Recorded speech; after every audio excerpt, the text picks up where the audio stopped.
Well, hey, yay, yay, yay, yay. What's going on? Well, I'll tell you what's going on. Freezing to death out here in the garage today. Man, it's a cold one this time in Arizona, but we have so much work to do. And this is going to be part two of our Husky Tool Hanger project. And there's just all kinds of clues out here as to what's going on, but you're going to find out almost right now. But first, before I give it away, I want to send a shout out to Lakes to Land and Evan, his cameraman, ECM, Evan the cameraman, because this was a really cool project that I saw on their site first. Maybe other people have done it, but I kind of switched things around a little bit because I wanted to do mine a little bit different. And as we go through it, I'll tell you all about it. So go check out Lakes to Land. I'll put a link and information, as always, in the comments below, so don't miss them. We'll be right back, everybody, for part two. And you're going to find out what we're going to do. Rhyme time! Okay, everybody, so here we are. You probably already guessed it now. This is all inspired by my friend Darrian Robinson, and I hope you've seen his channel. If you haven't, you should go see it. He works on some really cool cars and stuff, and he's got all the cool tools. Love his Milwaukee stuff. And I notice he's always got an Ingersoll Rand air gun or a Milwaukee cordless impact wrench sitting on top of the tools in the top of his toolbox. I'm like, man, Darrian needs this really bad. So I would like to mount this on the tool cart. Now there's all kinds of things we can do. You know, we can leave, you remember the hangers that curve over the back here, where we can hang them up here, but then we have to deal with this lip that's on the top. You know, we could move it around and be in the way of drawers. We would put it on that side, but then we have to get rid of our shelves. And so what I came up with is under here somewhere. Now it has to be out of the way of our handle here. So, and I also want to mount it, you know, on top and bottom so that you don't have a lot of you know, this kind of thing if you have to move it around. So I wanted to use this plane on the bottom, this cross piece here, to mount, at least put one screw in the bottom. So that means that our tray is going to have to come off here, and we're going to have to think of something else. Now, I think on Lakes to Land, he put his down really low. So I don't know. I don't know if I'm going to do that or actually what I'm going to do. But he did run into a pitfall or two so got the benefit of his education. There's also a lip under here. So this screw doesn't have to be perfect. It's not even going to show. But I am going to have to take that off. I'm going to mount it somewhere down here. So what are we going to use? Well, none other than... So it's good. Something like this. So our next step is going to be to prep this, and we're going to put some tape on here so that we can take measurements and make marks. Now, this is an 18-inch strip, magnet bar strip from Harbor Freight, and I had taken the magnets out to use for some other project and kept this bar around, and it's a perfect little piece of scrap steel to use. I don't have to go out and buy anything. So I can put it on the inside here and bring a couple of bolts through and bolt it. 2 bolts up here, 1 bolt down there, and the thing will be mounted. So let's get some prep work done, and we'll come right back. Okay, well, we're back, and we've done a lot of stuff. You can see we've gone ahead and removed our spray can tray. We'll worry about that later. Got to figure out what we're going to do about this because, yeah, we're going to be working here. So we'll figure that out. No big deal. But the big deal was this.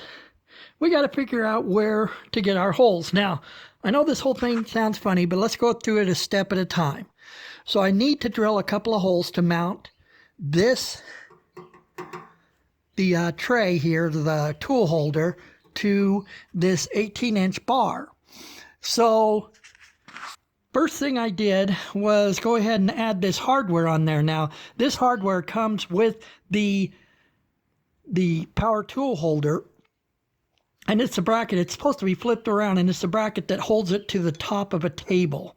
So if you've got like one of those Yukon-like or Husky wood tops, you can go ahead and mount it there and put a couple of wood screws in there. Just drill a couple of holes in wood screws and hang it. So those brackets are almost dummy proof, you know, in that the holes are at least on the same place. The only difference is that these have a little bit of a slot instead of a hole in them on the bottom side here. But they're in the same place, so that's where I want to mount my hole so that I could, you know, screw through this into here and then mount it on my tool cart.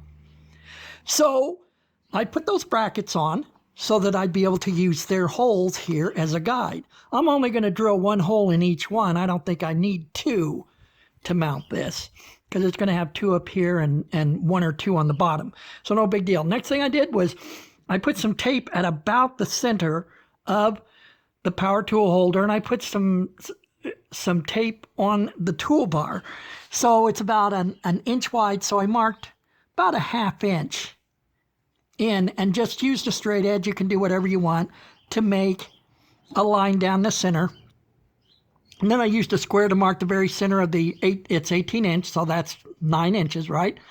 Then this is about 14 and a half, maybe a little proud. This doesn't have to be perfect, but it's good to know where about the center of it is. And so that was 7 1/4, right? So mark those, and then I double checked this measurement here, which I think was somewhere around 1 and 5/8, 1 and 3, or yeah, 1 and 5/8, 1 and 3/4, you know, between there. And then, you know, put these clamps on here to line up my holes so that since they don't fit real hard, you know, I can kind of tap things around. Now, what I've got here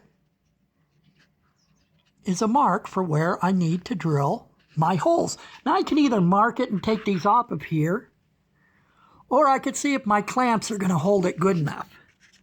Well, luckily for you guys and me, my phone battery dies so quickly that it gives me time for my brain to kick in a little bit.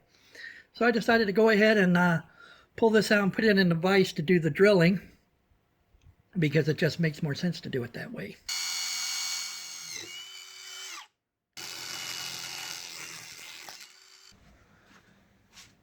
What do you guys think? All right. Well, let's get that all cleaned up then. We'll be right back. Okay, well, with much fanfare, step 1 is complete. We have our 18-inch bar now mounted to the power tool holder, a couple of screws, and I ended up having to elongate the holes a little bit because my drilling was not perfect, and that's no big deal. No big deal at all. We made it work. Now, let's go ahead and move the camera and give you a look. Okay, so for step 2, when we mount this bottom bar is going to hold, is going to be the brace for the tool holder. So I've taken it off so it's a little bit easier, and I put it on here. And what did I use for a measurement? Well, you've got kind of a sheet metal lip going around the bottom of this thing to make the shelf for the tool holder. And that's about what these little pads on these clamps fit into. So I use them as a guide, because now I know I have to go below this and above that lip there, right? So that will get me all the way through. I'll hold it there to drill it. Now, to get it this way, it's almost exactly 2 inches.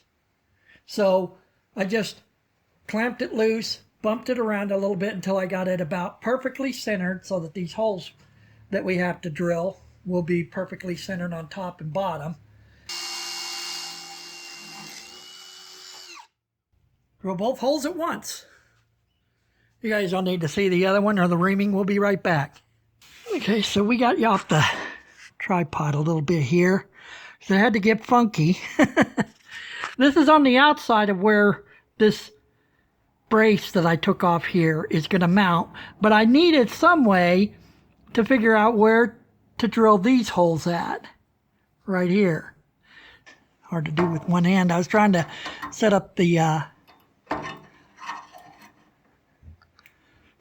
tripod so you would see, but I held it tight against the cart there and drilled it out, and hopefully that will line up the bolt. Now, if you wonder about this 1/4-inch hardware I'm using, remember the back-to-back magnet hack of the 5 tool cart mods? Here's a link to the video up here.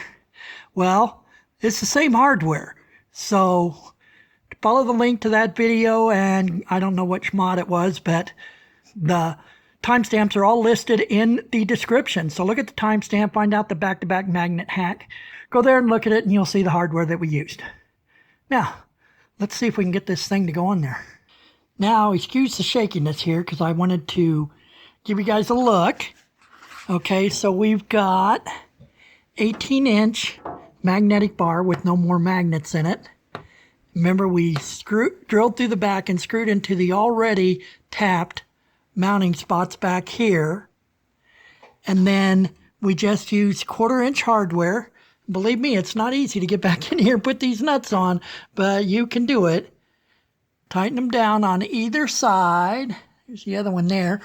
You see I'm going to have to get a countersink bit here and just clean that rubber up a little bit there, but I could keep it on there.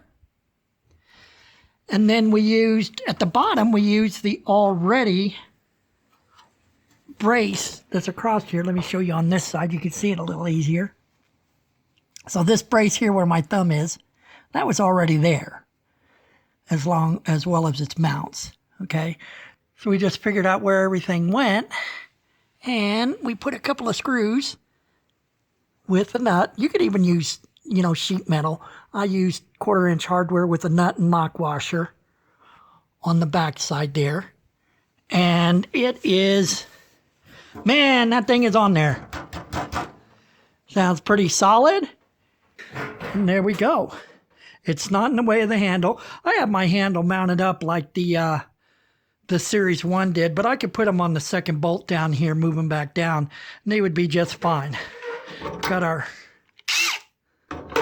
But wait, we're not done yet, because you hear that?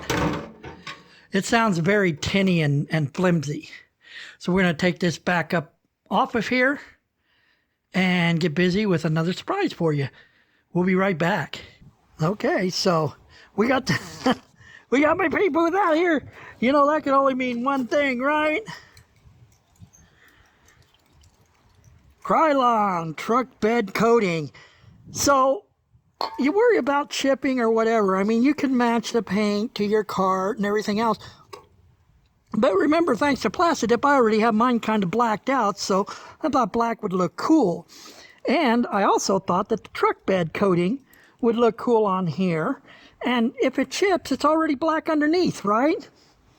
So I'm going to put truck bed coating on here, but that's not all. When I get done, I still want to put that door edge trim guard around here. I remember that Lakes to Land had an issue. He matched his paint really good. And then he had chipping, and he had mentioned that, but I've done that before. So, it already made sense to me to put the trim around there. But let's go ahead and paint this. I can't hold the camera and paint at the same time, so we'll just bring it back when it's done and looks pretty, okay? How's that? We'll be right back. All right, everybody, we're back. Well, last night I warmed up the garage enough to get some paint on this thing. I had to go get some more of that truck bed coating, but you could see it goes on pretty uniform. You take your time, do light coats, gives it a really nice look to it. So I broke my tripod, by the way, so you're gonna have to put up with my moving around and shaking. But anyway, I am not going to walk you through the whole point of putting on this right side up down stuff. The Cowles trim. You guys have seen this before in my other videos, and I'll put a link to that video below and in the cards up above. So We'll put on one or two of them and bring you back and show you those one at a time. We're going to do it in the office of the house, though, where it's nice and warm. Well, everybody, that's just about going to wrap up this video, but not this project. No, I've got one more installment.